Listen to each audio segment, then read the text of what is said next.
Okay, so this is concept 41.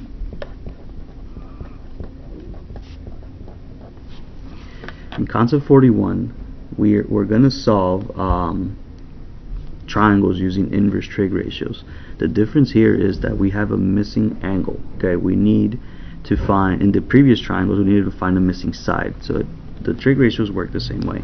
So here's angle x. Okay, I'm given the side opposite to it, and I'm also given the hypotenuse. And just recall and have it handy, right? Always write out somewhere on your paper. SOHCAHTOA.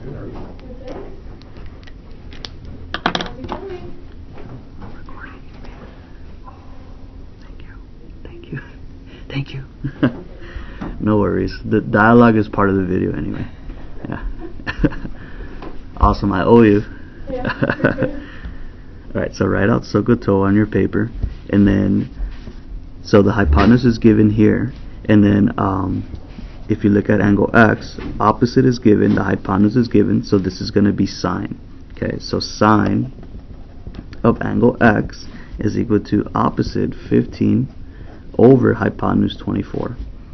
Now, again, the difference here is that before I would solve for x, but this time x is a function of sine, so I cannot free x from there. I have to take the inverse sine, and the way you're going to do this is you're going to hit second.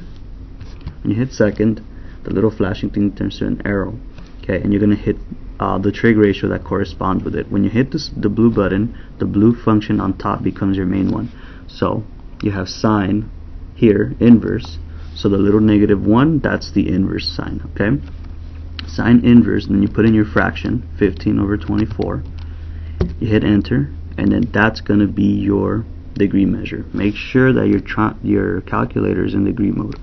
So I got 38 point, and then round to the nearest 10, 38.7. So sine of x equals to 15 over 24. You're going to write this as sine -1. Okay, that's the inverse. That denotes inverse sine of 15 over 24. That's equal to 38.7. Sorry, that's equal to x. That's equal to x, and then x is equal to 38.7 degrees. Okay. For number 2, I'm given the hypotenuse. So right away, knowing that the hypotenuse is given, it's going to be sine or cosine. But the side opposite to angle x is not given, so I'm using cosine.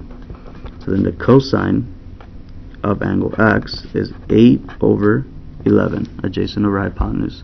So you take the inverse, cosine of -1 of the fraction, 8 over 11 is equal to x. You essentially just switch the place of the values you have. So then this is what you put in your calculator. I'll show this one. You get second cosine of 8 over 11, and you're going to get 43.3. So then that's the measure of your angle. 43.3 degrees, and you're done. Number 3, okay, the hypotenuse here is not defined, so I'm not using the hypotenuse, and that eliminates it. Eliminates 2 trig ratios, so I'm definitely using tangent. So then the tangent is opposite over adjacent, so 20. The tangent of x is 20 over 37. So then the inverse tangent of 20 over 37 is equal to, you use your calculator, you're going to get 28.4. That's equal to x. Sorry, I keep forgetting to write that. And then x is 28.4 degrees. Okay. So number 4, hypotenuse is given. Hypotenuse is given, but the opposite side. So let me backtrack. Hypotenuse is given, so I'm using sine or cosine, but the side opposite to my angle is not given, so I'm not using sine. It's going to be cosine. So then the cosine of angle x is equal to adjacent over hypotenuse, 18 over 23. Okay, and then the inverse cosine of 18 over 23 is going to be equal to x. Put that in your calculator. you're going to get 38. X is equal to 38.5 degrees. For number 5, hypotenuse is given, so I'm using sine or cosine, and notice that the other side that's given is opposite to angle x. So which one is opposite? It's going to be sine. Opposite over hypotenuse, so sine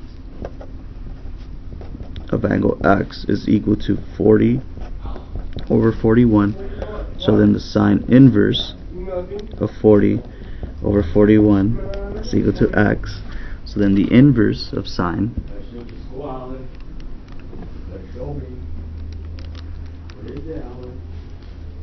of sine of 40 over 41, you're going to get x is equal to 77.3 degrees.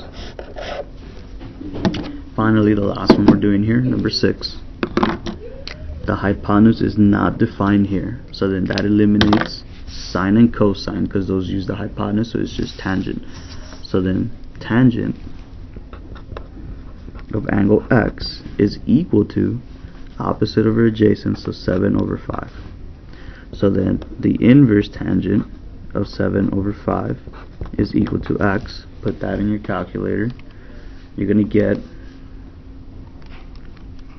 54.5 degrees. Okay. And that's it. The problems that follow are going to be a combination of inverse ones. So these first 6 examples I did here are inverse trig problems. The ones that follow, okay, can be a combination of either. So these here are missing sides, so you're gonna have to do like the previous triangles, okay. But if you turn the page, you're gonna get some problems where the angles are missing, so they're similar to these. So you have to know which one to use, okay. And that's all there is to concept 41.